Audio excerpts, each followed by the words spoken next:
Back in September 2020, we sold our house in the UK, then moved to Normandy in France, where we bought an ancient French farmhouse with various outbuildings, including an old barn, a small cottage with 2 woodlands, and 3.5 acres of pastured land in a beautiful national park area in Normandy.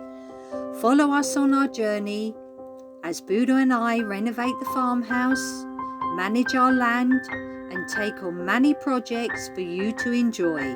Let the fun begin.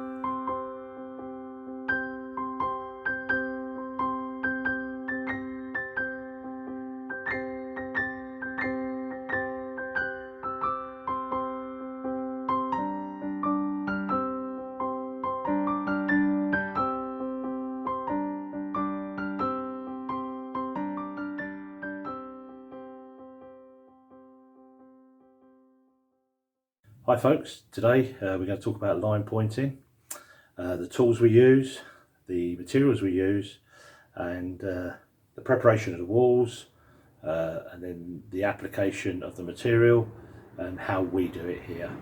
This building we're in now is an old French farmhouse, possibly built 400 or 500 years ago.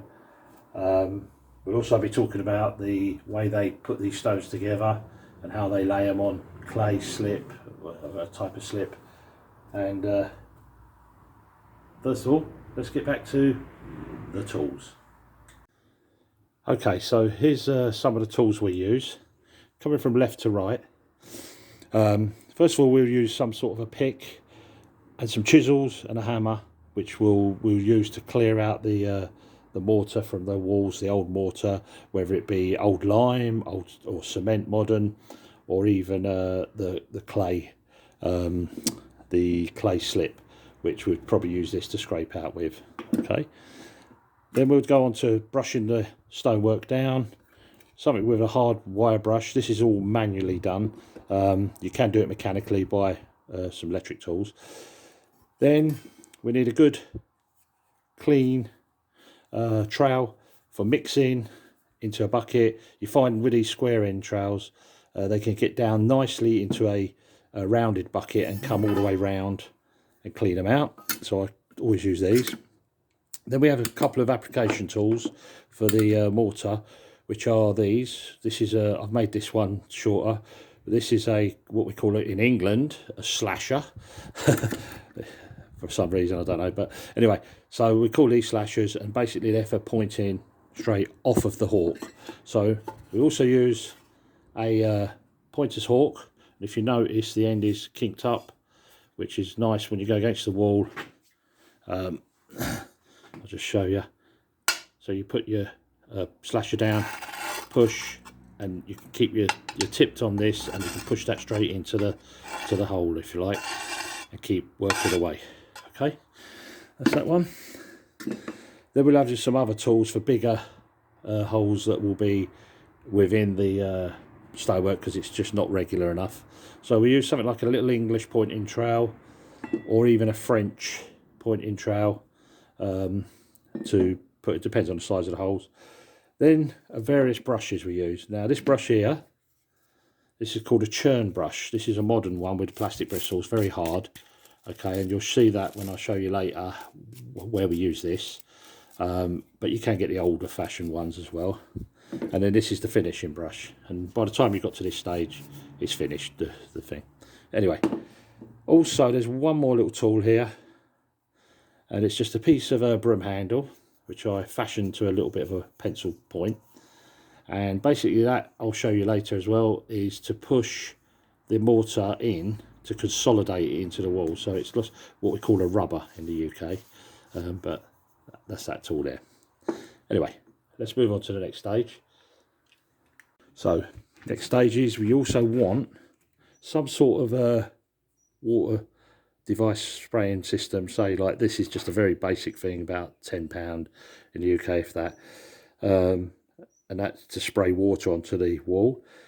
Then very important, and this is one of the important things, is to keep the gauges right with your mix. You want the same size bucket for putting your mix in, putting your lime in and your sand. So if I was doing a 3-in-1 mix, that would be 1 of lime and then 3 of those of sand, and that makes a clean 3-in-1, and it keeps it gauged all the way through the process. So if you're doing a whole building or a front of a building, whatever, you're keeping that colour tone, the consistency and the strength of it the same. Okay. Also, I'll bring over this. You want some sort of a riddle for your sand.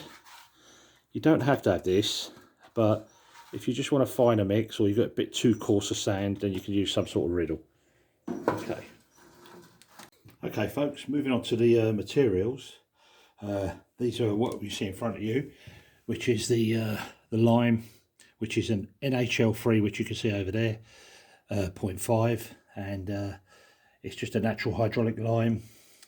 It's perfect for this application. Then you've got your sand, which is a sharp sand with bits of grit in it, very like a light screeding sand, if you like, but it's got to be sharp, not soft. This is in key, yeah, especially with stonework and these old buildings. You can see in there possibly some little stones and bits in there. I don't know if that's picking up on the camera, but I'll give you an idea what you're looking for. Colour doesn't matter, it's the colour of your region, wherever you are. Try and get a light one if you can, sand, because it makes the lime stand out a bit better.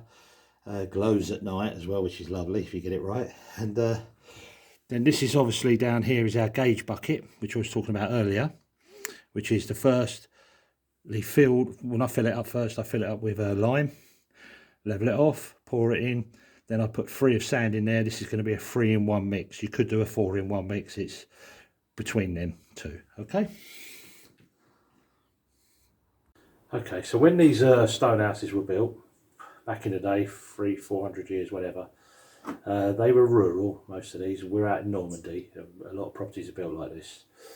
If they ain't like this, they're collar barges, which is wattle and daub timber frame ones. But they would just quarry the stone, split it, and however it came up, like you see, you got different sizes.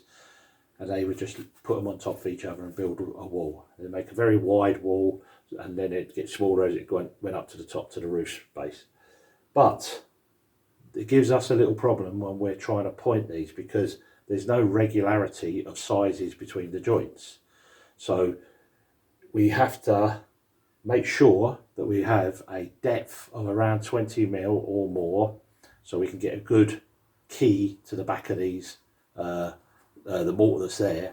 And the mortar that's there is really a clay, a mud clay that they mixed up very wet, and they put stone on stone, and they put a little bit of this in between, and it would stick the next stone to the next stone and next stone and stop them slipping about, and then set. So I'll show you in a minute some of the clay that comes out of these when you dig your finger in, but I'll give you a close up in a minute of them. Anyway, that's how the stones were put together. Basically, there wasn't a science to it, and you know, it was just stacked on until they got to where the height they required. Okay, here's some of the mortar I've scraped out of the old joints. As you can see, it's like a normal clay, you know, it's like a very fine clay, and it's what they laid him on. This would have been made very wet, put on top of the stone, and then the next stone would have been sat on top of that, and it was stuck to it with some sort of like a capillary reaction, if you like, or whatever, you know, just to stick them together and hold it there while they put the next stones, and it would dry out relatively quickly. The beauty of this stuff, it works well with lime if you put the lime to it when it's inside, because they both breathe quite well. They let moisture in and out of the building, and which is an important thing, you know. But this clay I've got in my hand here, that was put in by some fella probably 300-400 years ago. Okay, so I've started to prep the wall. Just been scraping it out. It comes out very easy. It's just clay behind there anyway, so I'll get it scraped out to a depth that I can get this in. Then the next tool I'll use is something like this, or even a slasher. The slasher can work well because it can get nicely into there in these little thin grooves and these perpendiculars. Keep scraping out. Get to a rough depth of about 20 to 30 mil. Just keep scraping away. It'll come out. If you get any hard stuff, then you'd use a hammer and bolster, you know, to bang it out. Then I'm just going over this quickly for you, because I'll prep it up anyway. Then I'd use something like a wire brush, really work it into the stone. So I'm trying to clean the stone up as well as clean out the joints. It's a bit of a tedious job, but it's well worth it, because I'll show you some little pictures in a minute of some finished pointing just along the wall here, to give you an idea of how it comes up. And then the final bit would be to brush them out. You could be anal, get a hoover and hoover them, but I wouldn't. Just brush them out, get all the dust off. And that then is ready for the spray bottle. So we'd spray water over there. Let me just have a little, see if we've got any in this device at the moment. So to spray it over the stone and inside the joints. Don't matter if you put too much on, just put loads on, let it absorb it. Okay, and then that is ready for pointing. Just let it soak in for a little while, obviously, because you don't want it saturated wet when you're putting your muck in, because you don't want it dribbling down the stonework. But that gives you an idea, just briefly, of how we would get the wall ready for pointing. Okay, this is the same wall. I've just been showing you how I prep. I'll just point down there and you'll see it if you can. Down there, it's down that end. We'll put some water on at the bottom there. Anyway, this is a finished piece here of the wall, and this was done by Tracy. She's done a lovely job here. Yep. Because I've been going on to other jobs now. I've done some of the pointing on the outside, but Tracy's turned into the pointing queen now. She's doing all the major pointing, really. I've shown her how to do it properly. She knows perfectly how to do it, all the gauges and everything, and that's how it comes out. She's done a wonderful job, I think.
Okay, so now I have my hawk, my mix on it. This is the sort of consistency you want.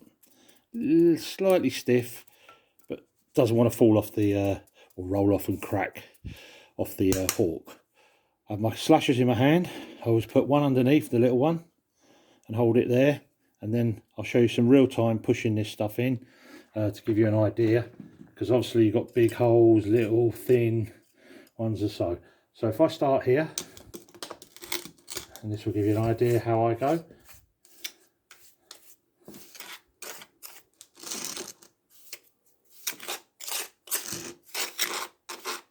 There's no finesse, you just get it in there. Don't worry if it goes over like that, it goes a bit funny, you can always cut a little bit back.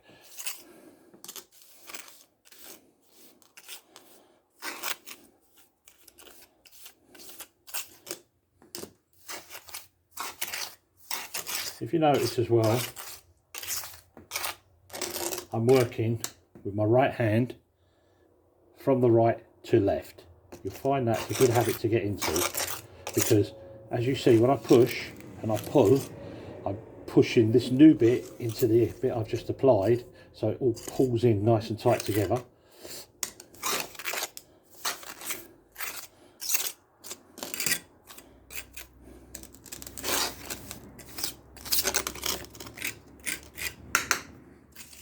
Yeah, it looks a bit raggedy at the moment, and it will do for a while. Big holes like this, let's just push it in. Get it right into the back so it sticks where that water's been sprayed.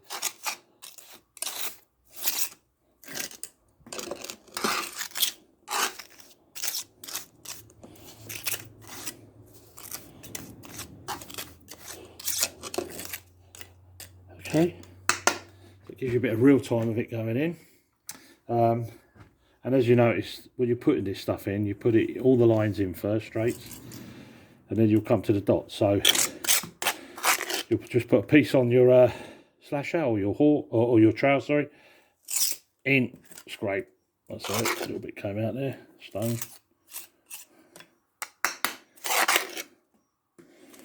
Same with this. So I'm doing all my perpendiculars, if you want to call them that. In brickwork, you call them that. Just pushing it in there. Looks a bit messy, but you'll see in a while it will go away. A little bit more down here.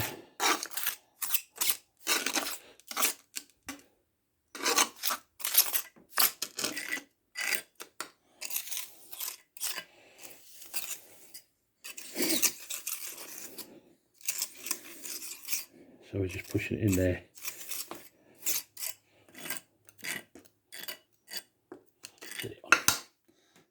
Okay, a little bit more.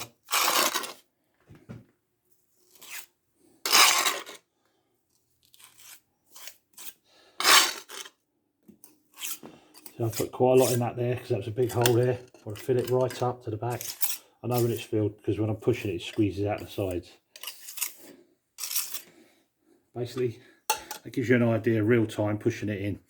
I'll show you the next part of it soon.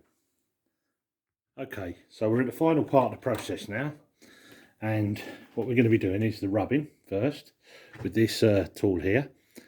If you remember, when I had the slasher and I was putting the material in, I put all the lines in first and then the dots after. Well, with the rubber, you do it the other way around. So first of all, you just push into the hole, the dots down, so you're laying it in and condensing it in.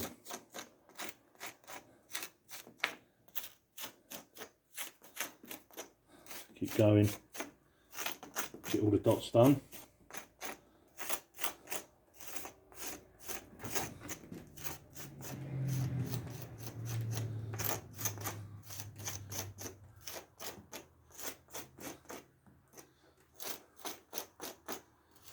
Okay, there's them all done there. Then the next one is you go across the lines, just pull it through.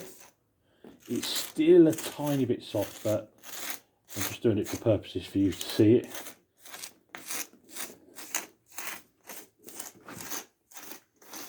Going all the way through, keep it pushed in, nice and tight.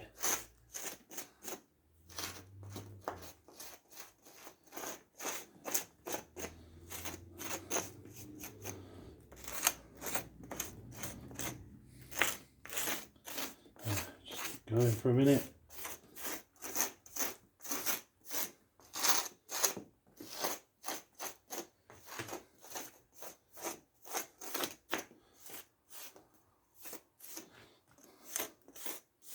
Okay, nearly there now.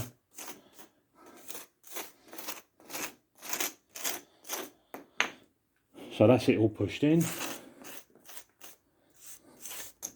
Obviously you do a big square metre or two maybe at once, but I'm just showing you this small part at the moment. Then the next process is this, the churn brush. Okay, so we've got a hard bristled brush. Right, And what we're going to do is we're going to tamp it against the surface of the water. Bash it in, basically. But you're also bashing all the loose stuff off the edges, as you can see.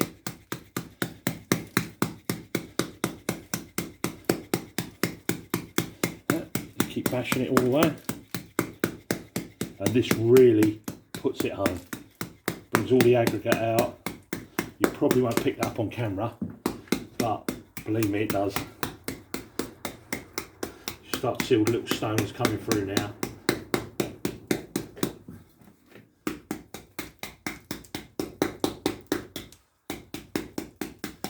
Just keep bashing it out.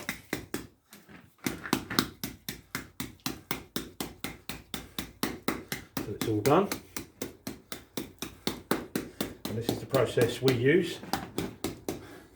Okay, so now we've bashed it, just clean the brush off,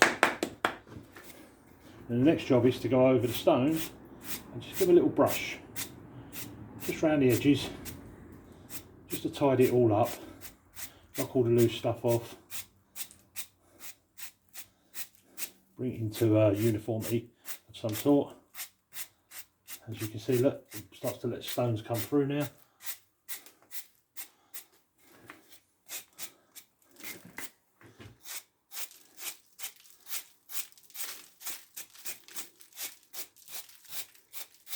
Just keep it on the stone rather than straight onto the mortar, like, you know. Let's get the stones cleaned up.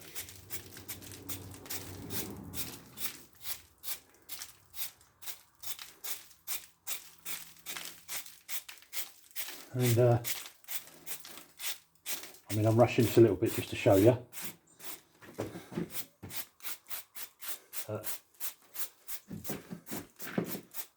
I'll do this all properly later. Well, it is properly, but I'll just tidy it up a bit more.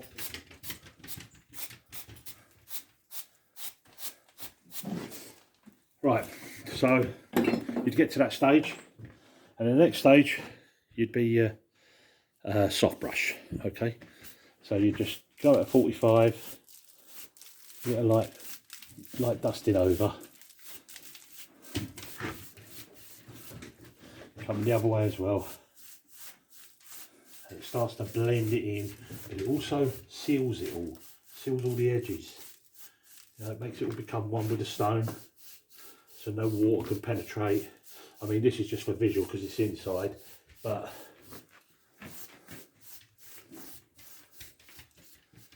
basically that's it, and that's the way we do it. There is other ways, but we find this, when this dries, this looks nice, and possibly when it's really dry within 2 or 3 days, I would just go over it with a churn brush again, just give it another little brush off, and it really sharpen up all these sort of edges, just to give a good finish. And there we go. That's how we do line pointing. Thank you for watching. Like and subscribe.